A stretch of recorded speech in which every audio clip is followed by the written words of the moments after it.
Hi! Long time no talk. I have not did a video in a long time. I am Melody. I haven't posted anything in a long time. It's probably been about a year, and this channel used to be called Secret May, but now it's called AnunnaMelody. So welcome to the channel. I'm also on TikTok if you wanted to check me out, AnunnaMelody. I do divinely guided messages on there, and I'm not sure what I'm going to do with this channel moving forward. I took away all of my previous videos, but I do want to show you around my yard and the garden, because I think it's important for us to give back to nature. If we have a yard, if you're blessed enough to have a yard, even if you don't have a yard, you can have indoor plants. It's just something about giving some of your time and energy to making sure that the plants that you have grow. It's just something about that connects you with nature. It's spiritually invigorating, and it's just amazing. Yeah, you get sweaty and dirty, and it was like 90 degrees where I am here today. It's humid and muggy, but it's worth it in the end because it just gives you a chance to connect with nature. So I'm going to turn the camera around so that way you can see my plants. Here, there's a tomato plant. Cherry tomatoes. There's a cherry tomato plant right there. This is a variety of mint. And this is a variety of mint. Look right here.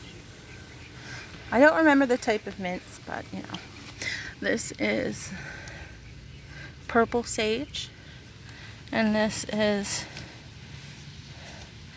golden sage. Parsley, rosemary, some flowers back there. Have you heard of chia seeds? Well, these are the plants that chia seeds grow.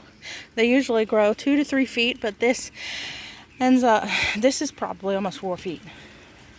This is about ready to blossom, but it is spearmint,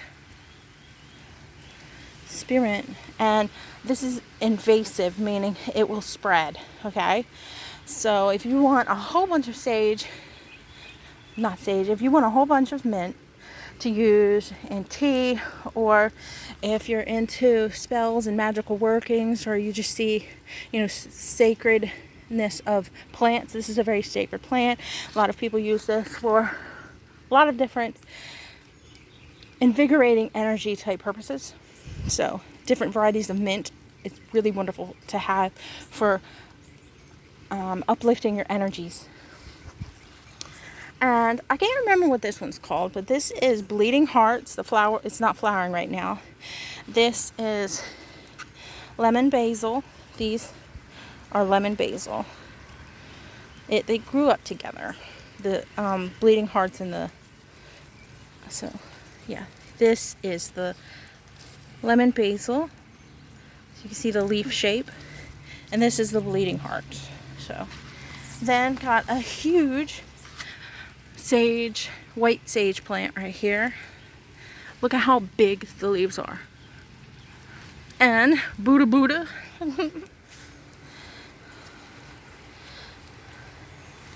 There's something over here I want to show you in a second. This is honeysuckle. This is more mint, and a chia seed had plopped in there and grew, so I just left it. This is spaghetti squash. See how the plants, it's almost like they know. That's like plants are alive, because look at what it's doing. The plant is doing this. The plant is wrapping itself around this in order to grow taller. The plant is doing that. And I wanted to show you this. We have a series of big old frogs, or toads, whatever you want to call them, and he's just chilling on the spaghetti squash plant. He's been there all day. So, and I left some quartz that I found at the beach and some blackberries as offerings to the fairies. Over here, got another variety of mint. That is actually orange mint. And I got a few unknown plants right here that I transplanted. This is wood sorrel, It's got a lot of energy,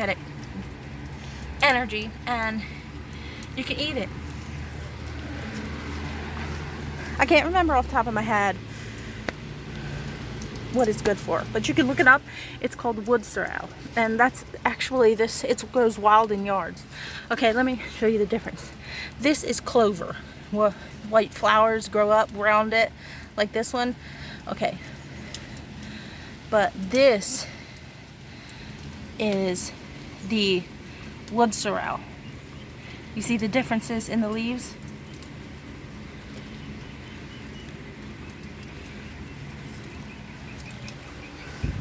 Anyway, and these are some plants. I can't remember what they are, but I've transplanted them from the side of the road, and I have to get ready to harvest the seeds off of this.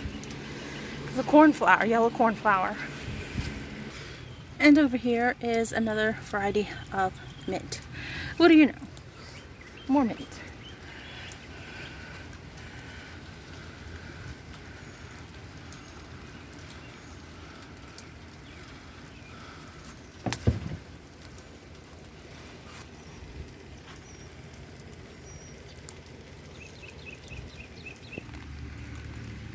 Blackberry flowers.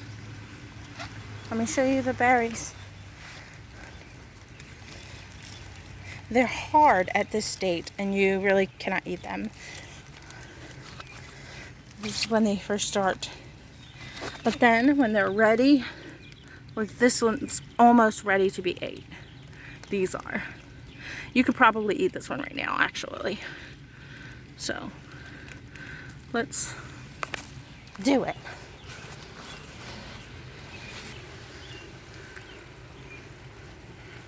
Very tart.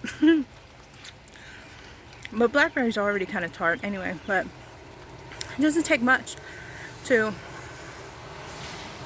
start a garden for yourself, and the rewards are amazing once you start to get it going. Even if you plant like basil. I have basil over there near the Buddha garden. I forgot to show you that. But even if you plant basil or something that you commonly use in cooking, whatever it may be, you don't have to have a lot, but just a little bit goes a long way in giving you that rush of energy when you see your plants flourishing. Anyway, I'm going to be doing more videos. I'm not sure exactly what my style is going to be moving forward. I went through a lot of changes in my life, and for whichever ones of y'all who are still here, thank you. I might, moving forward, I'm going to be talking about nature. I'm going to be talking about spiritual things, and maybe my journey. I love you all. Peace be with you. Until the next video. Mwah.